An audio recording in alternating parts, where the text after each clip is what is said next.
Assalamualaikum warahmatullahi wabarakatuh. Salam dan bahagia. Perkenalkan, nama saya Lilin Marsyati, NIM 20 208335 di kelas manajemen 3A04.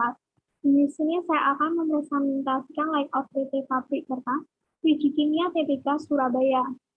Sebelum membahas tentang layout PT Pabrik Kertas Biji Kimia TBK, kita ke pengertian tata letak pabrik atau fasilitas. Pengertian tata letak, layout, fasilitas atau pabrik. Tata letak adalah suatu perencanaan yang terintegrasi dari aliran atau arus komponen-komponen suatu produk, barang dan atau jasa di dalam sebuah sistem operasi manufaktur dan atau non-manufaktur guna memperoleh interrelasi yang paling efektif dan efisien antara pekerja, bahan, mesin, dan peralatan, serta penanganan dan pemindahan bahan barang setengah jadi dari bagian yang satu ke bagian yang lainnya. Slide selanjutnya, sejarah pabrik kertas PT Biji Kimia TBK. PT Pabrik Kertas Biji Kimia TBK lebih dikenal sebagai produsen kertas saat ini. Namun pada awal pendiriannya oleh Mr. Eka Cipta Wijaya, Chairman dari Sinarmas Group, dan Mr. Teguh Ganda Wijaya, yaitu Presiden Direktur, merupakan sebuah produsen produk kimia. Produk kimia yang dihasilkan pada awalnya ialah NaOH atau caustic soda. PT Pabrik Kertas Biji Kimia TBK didirikan pada tanggal 2 Oktober 1972 sebagai sebuah pabrik kimia dengan produk perdana caustic soda liquid. Pada awalnya, caustic soda plant ini didirikan di atas lahan seluas 20 hektar dengan 30 karyawan. Selanjutnya, tahun 1978, dengan bergabungnya perusahaan produk Plumpindo Delhi di Kalimantan, menjadi anak perusahaan Sinarmas Group dan dikirimnya 2 mesin kertas bekas dari Thailand. PT Biji Kimia mulai memproduksi kertas dengan lebar 1,75 meter dengan kapasitas 10 ton per tahun. Slide selanjutnya, visi yang dimiliki oleh PT Pabrik Kertas Biji Kimia TBK ialah menguntungkan konsumen atau benefit of the consumer. Selanjutnya, perkembangan yang abadi atau internal growth, menguntungkan sesuai probability dan kerjasama together. Misi yang dimiliki PT Pabrik Kertas Biji Kimia TBK ialah memenuhi kebutuhan konsumen dengan sumber daya yang ada, menjaga keuntungan dan memaksimalkan nilai saham. Pemilihan lokasi, letak PT Biji Kimia di Jalan Tol Surabaya Mojokerto, nomor kilometer 44, Keramat Temenggong, Kecamatan Tarik, Kabupaten Sidoarjo, Jawa Timur. Untuk menentukan pilihan lokasi, perusahaan PT Biji Kimia TBK mempertimbangkan beberapa faktor, antara lain yaitu yang pertama, lokasi pasar. Lokasi pasar yang strategis karena letak yang berdekatan dengan kota Surabaya sebagai kota besar yang memiliki akses pendistribusian produk kertas.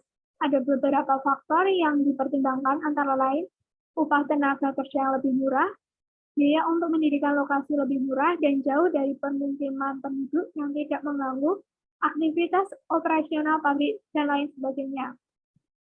Yang kedua, sumber bahan baku. Karena lokasi yang strategis, maka sumber bahan baku dan bahan lainnya mudah didapat karena berdekatan dengan hutan, dan bahan baku ini dalam pembuatan kertas dari serat kayu.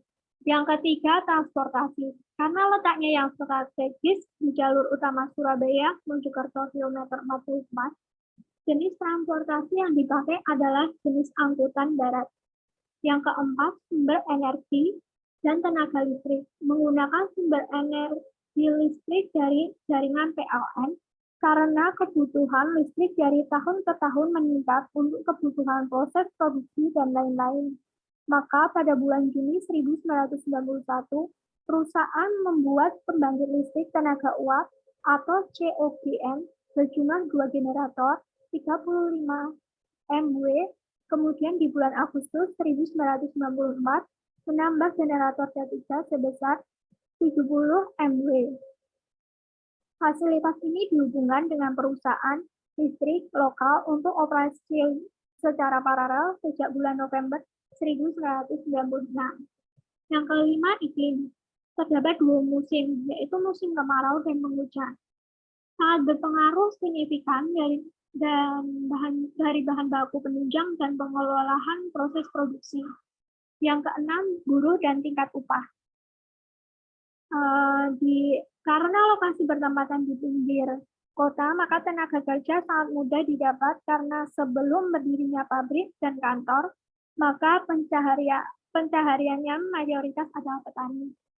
Yang ketujuh, undang-undang dan sistem perpajakan. Pendirian lokasi sesuai dengan Akta Pendirian Lokasi PT Pabrik Kertas Biji Kimia Tbk. Berdiri berdasarkan Akta Notaris Rituan Susilo SH nomor 9. Perusahaan terdaftar sebagai perusahaan penanam modal dalam negeri pada tanggal 28 Februari 1975 dalam rangka Undang-Undang Penanaman Modal dalam Negeri nomor 6 tahun 1968, Undang-Undang nomor 12 tahun 1970. Akta pendirian tersebut disahkan oleh Menteri Kehakiman Republik Indonesia dengan surat keputusan nomor YA5/439/25 tanggal 23 Desember 1975 serta diumumkan dalam tambahan nomor 639 dari Berita Negara Republik Indonesia nomor 70 tanggal 30 Agustus 1976. Sesuai dengan pasal 3 Anggaran Dasar Perusahaan, ruang lingkup usaha perusahaan meliputi bidang industri, antara lain pulp, kertas, dan hasil-hasil produksi kertas. Perusahaan berkedudukan di Sidoarjo, Jawa Timur dengan kantor pusat dan pabriknya berlokasi di Jalan Raya Surabaya, Mojokerto, kilometer 44, Mojokerto, Jawa Timur. Perusahaan mulai beroperasi secara komersial pada tahun 1977. Gaji atau upah. Dari segi pendapatan gaji atau upah sesuai dengan UMKM yang berlaku di daerah tersebut. Pendapatan daerah dengan adanya PT Biji Kimia Tbk mendirikan lokasi di daerah tersebut, maka sangat membantu pemerintah dalam menambah pendapatan daerah berupa pajak perusahaan. Yang ke-8, sikap masyarakat. Karena lokasi pendirian di pinggir kota, maka sikap masyarakat sangat menerima pendirian pabrik di sekitar lingkungan penduduk. Mereka juga terbantu karena adanya lapangan kerja baru. Yang ke-9, air dan limbah. PT Biji Kimia hampir 90% membutuhkan air, maka pemilihan lokasi yang tepat di dekat perairan Sungai Brantas. Sungai ini dimanfaatkan juga untuk pembuangan limbah, namun limbah tersebut sudah diolah terlebih dahulu. Slide selanjutnya, struktur organisasi perusahaan PT Biji Kimia Tbk, yaitu pertama, Direktur Utama bertugas sebagai pemimpin perusahaan yang bertugas untuk memastikan perusahaan berjalan dengan baik. Yang kedua, Wakil Direktur Utama bertugas membantu Direktur Utama dalam menjalankan tugasnya. Yang ketiga, Paper dan Paper Product Division bertanggung jawab pada proses pembuatan kertas pada masing-masing paper factory. Yang keempat, Consulting Division bertugas untuk pembuatan produk-produk tertentu, misalnya loose leaf, envelope, shopping bag, dan lain-lain. Yang kelima, Chemical Division bertugas untuk mengendalikan dalam proses pembuatan soda dan klorin. Yang keenam, Engineering Division bertugas bertanggung jawab atas pemeliharaan dan perawatan mesin di unit produksi. Yang ketujuh, R&D Division merupakan sebuah divisi yang bertugas untuk melakukan penelitian dan pengembangan untuk mendapatkan suatu produk kertas ataupun peningkatan properti kualitas kerja. Yang kedelapan, Managing Division merupakan bagian dari perusahaan yang bertugas untuk mengatur administrasi keamanan dan bekerja. Slide selanjutnya yaitu ada layout pabrik. Ini merupakan contoh layout pabrik, proses produksi kertas dan proses pembuatan kertas. Yang pertama ada tahap persiapan atau stock preparation. Tahap ini adalah tahap awal dari proses pembuatan kertas, di mana bahan serat diolah menjadi bubur rampung. Pada tahap ini segala kebutuhan untuk proses pembuatan kertas, baik pum maupun additivus, disiapkan agar kertas yang dihasilkan sesuai dengan yang diharapkan. Pada tahap ini, terdapat berbagai macam proses seperti yang pertama adalah revolving proses atau proses pemasakan pum. Pum yang berbentuk bub dimasukkan ke dalam popper melalui belt conveyor. Di dalam popper, pum dihancurkan dan dimasak dengan dicampurkan fresh water atau wet water. Setelah pum berbentuk guguran kemudian dimasukkan ke dalam pulper tower untuk dikirim ke cleaner. Yang kedua, cleaning proses atau proses pembersihan pum. Pum yang berupa guguran dipisahkan dari kotoran. Proses pemisahan ini menggunakan prinsip gravitasi di mana berat jenis guguran yang lebih besar akan turun ke bawah atau dibuang, sedangkan yang memenuhi naik ke retiner. Tujuan penyaringan ini agar guguran benar-benar homogen. Yang ketiga, refining proses atau proses penghalusan pum. Guguran yang sudah homogen dihaluskan agar kertas yang dihasilkan sesuai dengan kualitas yang diinginkan. Yang keempat, ada block treatment proses atau proses pengolahan hafalan. Hafalan dibagi dua jenis, yaitu wet block dan dry block. Wet block berasal dari wear dan press. Wet block dari mesin wear masuk ke cold speed, setelah dicampurkan dengan wet water dimasukkan ke thickener. Bila proses sudah berjalan lancar, dan wet block dari press speed dan cold speed. Wet block dari mesin wear masuk ke cold speed, sedangkan wet block dari press masuk ke press speed. Setelah pencampuran dengan wet water dimasukkan ke thickener, bila proses sudah berjalan lancar, dan masuk ke wet block storage tank bila proses belum berjalan lancar, dari thickener wet block masuk ke thickener wet block just sebelum dikirim ke mixing checkbox. Hafalan jenis ini berasal dari six bits, calendar bits, window trim pulper, dan finishing block pulper. Hafalan kering ini dikumpulkan dan dimasukkan ke dalam tangki penyimpanan hafalan kering. Setelah dicampur air, kemudian dipompa ke Hack Density Cleaner HDC untuk dipisahkan dari kotoran sebelum dikirim ke deflager, di mana hafalan kering yang berbentuk gumpalan dihancurkan. Setelah disaring, hafalan kering yang kualitasnya baik masuk ke dalam dry block screen case. Bila penuh, masuk ke dry block storage, dan yang jelek ke reject case. Sesudah di screen, konsistensi dry block rendah sehingga dimasukkan ke thickener. Fungsinya menurunkan kadar air. Selanjutnya masuk ke cleaner dry block test sebelum ke mixing test. Yang kelima ada wet water recovery process atau proses pengolahan wet water. Persediaan wet water diperoleh dari thickener dan seal bed. Wet water ini digunakan sebagai bahan pembantu di semua proses, stock preparation dan mesin. Yang keenam, mixing proses atau proses pencampuran pum. LBKP dan NBKP yang berupa guguran serta blok masuk ke mixing test. Ketiga bahan tersebut dicampur hingga merata dengan ditambah bahan kimia. Setelah merata dimasukkan ke mixing test. Tahap selanjutnya yaitu tahap transisi atau offload system. Menunjukkan fungsi dari pump di mana campuran pum dilarutkan dan dicampurkan dengan bahan kimia dan diperlukan. Hasil campuran tersebut kemudian di cleaner dan di screen lagi agar lebih bersih sebelum menuju ke head block. Tahap ini melibatkan beberapa alat, yaitu yang pertama mixing case. Untuk menampung suspensi serat dari mixing case, juga overflow dari stop box serta mengatur konsistensi secara otomatis. Yang kedua, stuff box. Untuk menampung campuran masih kental sebelum masuk ke silo tank dan mengatur flow dari guguran. Yang ketiga yaitu silo tank. Berfungsi untuk menampung wet water yang jatuh secara gravitasi dari wear part, section box, control, press part, dan wear pit. Air ini digunakan sebagai pengancar aliran stok yang masuk ke fan pump. Yang keempat, fan pump merupakan pompa yang digerakkan oleh motor dengan kapasitas tertentu yang dapat diatur sehingga dapat digunakan untuk mendorong guguran pum dengan kecepatan tinggi menuju cleaner. Yang kelima, deaerator. Alat ini berfungsi untuk memisahkan serat dari campuran.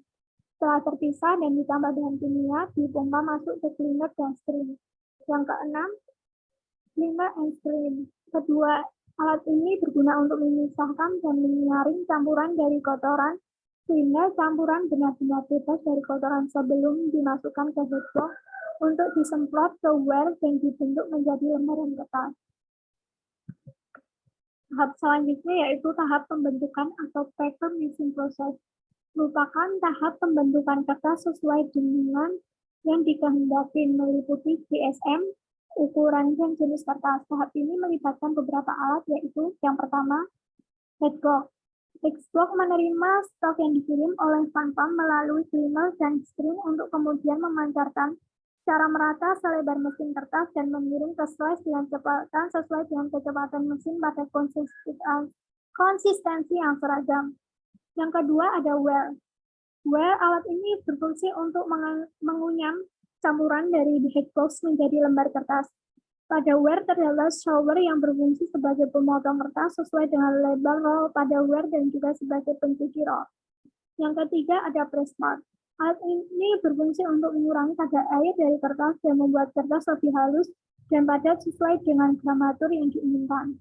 Yang keempat ada pre-dryer. Alat ini berfungsi untuk mengeringkan kertas dari press part dengan penguapan. Ada scissor, press, part, after dryer, calendar, popper reel, rewinder. Itu. Selanjutnya ada finishing paper. Pekerjaan utamanya adalah mengubah roll kertas berbentuk besar atau jumbo melalui proses-proses menjadi produk yang diinginkan. Proses-proses yang terjadi di unit finishing ini sebagai berikut. Yang pertama adalah reel winding. Proses pemotongan roll berbentuk jumbo dari paper machine menjadi beberapa ukuran dan kemudian digulung kembali sesuai dengan lebar permintaan. Yang kedua ada cutter. Proses pemotongan dari roll kertas menjadi ukuran-ukuran potongan yang sesuai dengan permintaan. Lembaran-lembaran hasil potongan mesin cutter atau slipper ini biasanya disebut kertas plano atau large sheet. Yang ketiga ada cut size sealer.